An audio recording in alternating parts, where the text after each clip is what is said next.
trên thế giới, các nhà khoa học Áo đã tạo ra được bộ não người không nhỏ từ tế bào gốc trong phòng thí nghiệm. Vừa rồi là những tin chính sẽ được phát trong chương trình tối nay. Thưa quý vị và các bạn, cuộc khủng hoảng ở Syria có vẻ như sắp chuyển sang một bước ngoặt mới khi đoàn thanh sát viên của Liên Hiệp Quốc đã rời khỏi quốc gia Trung Đông này. Một số dự kiến các chuyên gia nhận định rằng cuộc tấn công do Mỹ đứng đầu nhằm vào Syria hiện chỉ còn tính bằng giờ. Nhóm thanh sát viên của Liên Hợp Quốc đã tới biên giới Syria Liban vào lúc 7 giờ 40 phút giờ địa phương, tức 11 giờ 40 phút trưa nay giờ Việt Nam.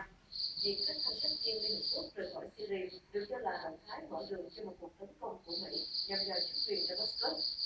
Báo Al-Tabas của Kuwait dẫn các nguồn tin ngoại giao ở vùng vịnh cho biết Washington có khả năng sẽ phát động tấn công chống Syria từ nhiều căn cứ quân sự, trong đó có các căn cứ ở Thổ Nhĩ Kỳ và ở Syria.